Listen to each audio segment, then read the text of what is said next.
धन्यवाद सर, आपने मेरे को बोलने का अवसर दिया। मैं ज्यादा रेपिटेशन ना करते हुए सीधा बिल का विरोध करने के लिए खड़ा हुआ हूं।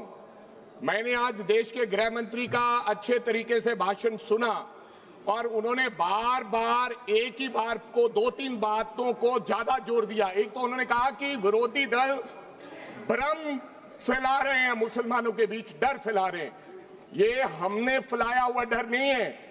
जब देश के मुसलमान को लगा कि देश में बीजेपी में 240 संसदों में एक भी मुसलमान सांसद नहीं है, हमारे लिए जगह नहीं है, तो वो डरने लगा।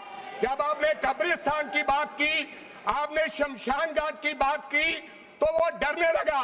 जब गोधरा हुआ, जब मुजफ्फरनगर हुआ, जब दिल्ली हुआ, जब हरियाणा मेवात में दंगे हुए, तो देश का मुसलमान डरने लगा। और फिर क्या कहा गृह मंत्री साहब ने? आज गृह मंत्री साहब ने कहा कि 2013 का बिल अगर नहीं आता, यूपीए नहीं लेकर आती, तो आज इस बिल की जरूरत नहीं थी। क्यों बिल लाए? क्योंकि आपको पता चल गया कि देश का मुसलमान हमारा साथ नहीं दे रहा। हमने हथकंडे अपना लिए, हमने आरएसएस की नीति अपना ली, हमने डंडा अपना लिया, दंगे हो गए, लेकिन मुसलमान हमारे साथ आने के लिए तैयार नहीं है। फिर आपको पता चला, आपने एक और आंकड़ा दिया। आपने कहा 1913 से 2013 तक केवल 18 लाख मुसलमानों का जमीन था और 2013 से अब तक 21 लाख और हो गया, यानी कि 39 लाख टोटल जमीन हो गया। तो आपको किसी ने समझाया मुसलमान को अगर आपके बस में करना है, ये आरएसएस की नीति नहीं अपनाएगा जितनी देर आप इनकी सास प्रणाली बंद नहीं करोगे, अगर वक्फ बोर्ड नहीं छीनोगे, अगर जमीनें नहीं छीनोगे, तब तक मुसलमान आपके सामने झुकने वाला नहीं है। जैसा आपने पंजाब में करने की कोशिश की, किसान झुका नहीं, पंजाब के लोग नहीं झुके, सिख नहीं झुके, तो आपने एमएसपी का झगड़ा आज तक डाला हुआ है कि किसान की सास प्रणाली बंद कर दो तो पंजाब अपने आप झुक जाएगा। आर्थिक जब झुक जाएगा तो हमारी ईन मान लेगा और हमारे साथ आ जाएगा। आदरणीय सर, आपने बार बार कहा, आज गृह मंत्री साहब ने कहा गवर्नमेंट प्रॉपर्टी पर किसी का अधिकार नहीं है, पंचायत की जमीन कोई दान नहीं दे सकता है। मैं आपको इसके पीछे लोचा क्या है, इसके पीछे छुपा हुआ राज क्या है? 1947 में जब बंटवारा हुआ था, 47 से लेकर 1954 तक सारी प्रॉपर्टी गवर्नमेंट के नाम हो गई थी। उसके बाद 1954 में एक्ट बना, तो वो एक्ट में सर्वे हुआ 1961 टू 1970। सर्वे किसने किया?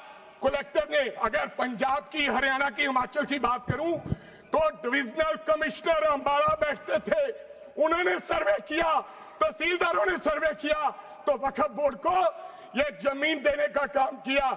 अब क्या हो गया? जैसे राहुल गांधी कर्नाटक में भाषण देते हैं, गुजरात में मुकदमा दर्ज होता है, सजा हो गई। गवर्नमेंट की प्रॉपर्टी तो 1947 और 1954 में तो सारी प्रॉपर्टीज गवर्नमेंट की थी। अब एक बंदा खड़ा होगा तो वो कहेगा कि यहां पर ये गवर्नमेंट की प्रॉपर्टी है, डिस्प्यूट होगा, तो आप वक्फ बाय यूजर का अधिकार खत्म कर दोगे कि ये तो जमीन गवर्नमेंट की थी, आप उसकी जमीन छीन लोगे।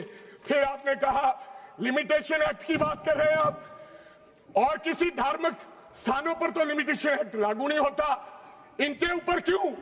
आप जानबूझकर इनको अपनी लात के नीचे से दबाना चाहते हो, इनकी छाती पर चढ़ना चाहते हो, जानबूझ के मुसलमान को मारना चाहते हो, जानबूझ के इस देश में मिनॉरिटीज को खत्म करना चाहते हो। इसको एक्सपांड कर देना, जानबूझ के मारना चाहते हैं मुसलमान को, हो गया, फिर और लोगों पे होगा। और लास्ट आपने कहा प्रैक्टिसिंग मुस्लिम, एक आपने और कंडीशन लगा दी लास्ट कि 5 साल प्रैक्टिस मुस्लिम होना चाहिए, वो दान दे सकता है। मैं सरदार हूं और ऐसी कई उदाहरणें हैं पंजाब के अंदर। अगर किसी मुस्लिम के पास कब्रिस्तान नहीं था, तो सरदारों ने अपनी जमीन देके कब्रिस्तान बनाए। ये कौन सा अधिकार है कि मैं किसी को चीज दान देना चाहता हूं? और इसको कौन बताएगा? रिजू साहब ये बताएंगे कि ये प्रैक्टिसिंग मुस्लिम है या नहीं है?